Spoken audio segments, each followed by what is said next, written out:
Okay, hi and hello. My name is Aryan Singh. Today we will discuss about a small topic that is known as congestive heart failure. ये आजकल बहुत popular हो गया है heart fail. तो आज हम इसको समझते हैं कि एक्चुअली हार्ट फेलियर और हार्ट फेल के पीछे क्या साइंस होती है। और ये सब तो हम देखेंगे लेकिन जो हमारा मेन क्वेश्चन रहता है ड्रग्स और उसका मोड ऑफ एक्शन वो भी हम देखेंगे इसी वीडियो में। तो समझते हैं कि कंजेस्टिव हार्ट फेलियर एक्चुअली होता क्या है।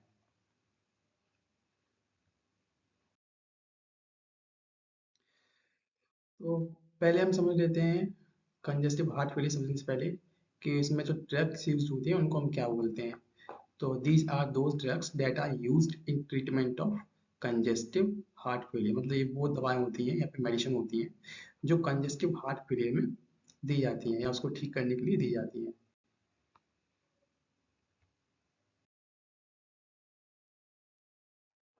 कंजेस्टिव हार्ट फेलियर अब समझते हैं कि एक्चुअली जो कंजेस्टिव हार्ट फेलियर होता है वो क्या होता है।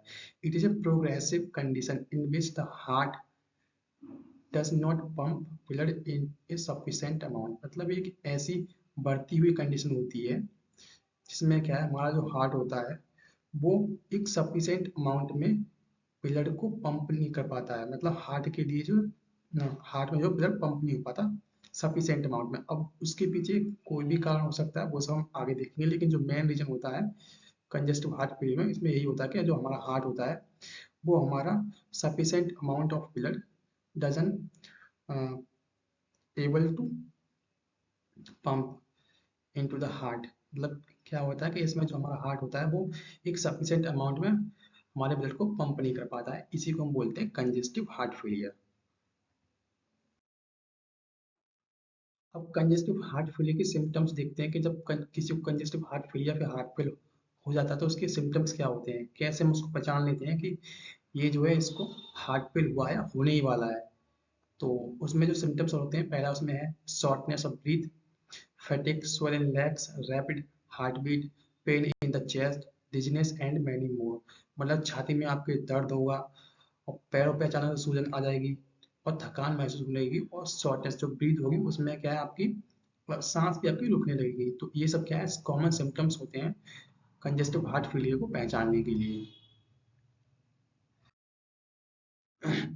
रीजन्स अब हमने ये समझ लिया कि कंजेस्टिव हार्ट फेलियर क्या होता है कि इसमें जो हमारा हार्ट होता है वो sufficient amount of blood pump नहीं कर पाता है। लेकिन क्यों पंप नहीं कर पाता है वो हम समझते हैं। तो वो क्या है उसके पीछे हमारा रीजन हो सकता है हाइपोटेंशन, मतलब high BP, viral infection. Viral infection मतलब आपकी किसी जो कार्डियक मसल वगैरह है उसमें कोई वायरल इन्फेक्शन हो गया तो उसकी वजह से भी क्या हमारा कंजेस्टिव हार्ट फेलियर हो सकता है। थायराइड डिसऑर्डर, थायराइड डिसऑर्डर मतलब जो आपके थ्रोट में दिक्कत हो जाती है उसकी वजह से भी क्या है कभी कभी हमारा कंजेस्टिव हार्ट फेलियर की दिक्कत हो सकती है। मैं एक थायराइड डिसऑर्डर पर और ड्रग यूजिंग थायराइड डिसऑर्डर इस पर अलग से सेशन लेके आऊंगा। हार्ट रिथम एबनॉर्मलिटीज मतलब जो हार्ट होता है उसकी जो रिथम होती है अगर उसमें कोई दिक्कत आ जाए तब भी हमारा कंजेस्टिव हार्ट फेलियर हो सकता है। मतलब पहले वो 60 हो रहा था अब 60 से वो एकदम 120 हो जाए तब भी हार्ट फेलियर की दिक्कत पड़ जाएगी, या फिर 60 से 72 से हमारा 50 हो जाए तब भी हार्ट फेलियर, या फिर 40 हो जाए तब भी हार्ट फेलियर की दिक्कत पड़ सकती है। तो ये इसके पीछे रीजन था। ओके, तो हम देखते हैं रिस्क फैक्टर्स। मतलब किन किन चीज़ों से क्या है हमारा हार्ट कंजेस्टिव फेलियर जो है वो और बढ़ सकता है। हाई बीपी, जब आपका हाई बीपी होगा तो हो सकता है हार्ट फेलियर में और दिक्कत आ जाए। हाई कोलेस्ट्रॉल डायबिटीज का पेशेंट होंगे तब हाई जो है हार्ट फेलियर के चांस बढ़ जाएंगे। स्मोकिंग करते हैं तब भी हार्ट फेलियर के चांस बढ़ सकते हैं। अल्कोहल लेने से क्या है उससे भी हार्ट फेलियर के चांस बढ़ सकते हैं। फैमिली हिस्ट्री मतलब आप किसी दादा को है तो हो सकता है आपकी किसी जनरेशन में हार्ट फेल की दिक्कत हो जाए। हार्ट वाल्व डिजीज, हार्ट के अंदर वाल्व होते हैं अगर उसमें कोई दिक्कत आ गई है, कोई बीमारी हुई है हार्ट वाल्व्स में तब भी हार्ट फेलियर के चांसेस बढ़ सकते हैं। टाइप्स ऑफ हार्ट फेलियर मतलब हार्ट फेलियर कितने प्रकार का होता है। तो हार्ट फेलियर जो हमारा दो प्रकार का होता है, पहला left side congestive heart failure, दूसरा हमारा right side congestive heart failure. ये दो प्रकार के होते हैं बॉडी के हिसाब से। जब हमारा लेफ्ट में दर्द मारता है तो उसे हम लेफ्ट सी एच एफ बोलते हैं और राइट में जो दर्द मारता है तो उसे राइट सी एच एफ बोलते हैं। यहाँ पे देखें कि टाइप्स कितने प्रकार का होता है कंजेस्टिव हार्ट फेलियर। ट्रीटमेंट अब हम देखते हैं कि जो कंजेस्टिव हार्ट फेलियर था उसमें क्या ट्रीटमेंट दिया जाता है पेशेंट के लिए। तो इसमें पहला ट्रीटमेंट आता है सर्जरी। सर्जरी के अंदर क्या है हम बाईपास कोरोनरी आर्टरी डलवा देते हैं। और सेल्फ केयर में क्या है, फिजिकल एक्सरसाइज, वेट लॉस, ठीक है, टाइम से उठना, जागना, खाना पीना, ये सब क्या है सेल्फ केयर में आता है। डिवाइस डिवाइस में क्या है, आर्टिफिशियल पेस मेकर, जी हाँ, जो हम कंजेस्टिव हार्ट फेलियर को ट्रीट करने के लिए डिवाइस लेते हैं, वह आर्टिफिशियल पेस मेकर होता है। ये पेशेंट के अंदर डाला जाता है आर्टिफिशियल पेस मेकर। इससे क्या है, जो ये मशीन है ये हार्ट के लिए अपने हिसाब से जो उसकी हार्ट बीट होती है वो डेवलप करती है, उसको बॉडी के हिसाब से मैनेज करती है। और चौथा है ड्रग्स। तो हम ड्रग्स पे बात करने वाले हैं, हमारा मेन क्वेश्चन ड्रग्स ही रहता है। तो देखते हैं इसमें ड्रग्स कौन कौन सी यूज होती हैं। तो जो कंजेस्टिव हार्ट फेलियर में वैरायटी ऑफ ड्रग्स यूज होती हैं, मतलब सारे क्लासिफिकेशन इसके अंदर आ जाते हैं। तो हम कुछ क्लासिफिकेशन देखते हैं जो मेन होते हैं, जैसे आइनोट्रोपिक ड्रग्स, इसके अंदर हमारा कार्डियक ग्लाइकोसाइड, जिसमें हमारा मेन ड्रग होती है डिजॉक्सिन और हमारा क्वाविन। फिर सिम्पैथोमाइमेटिक एजेंट्स होते हैं, इसमें डोपामेटामाइन और डोपामाइन। फिर थर्ड है PDE3 इनहिबिटर, इसमें हमारा आता है मेरिनोन और ये। फिर आता है डायोटिक्स, डायोटिक्स में हमारे हाइसिलिन और थायराइड लाइक आते हैं। तो हाइसिलिन हमारा फ्यूरामाइड आता है और ब्रोमेटाइनाइड आता है। थायराइड लाइक ड्रग्स होती हैं उसमें हमारा हाइड्रोक्लोरोथायराइड आता है और मेटालाजोन जिपामाइड आता है।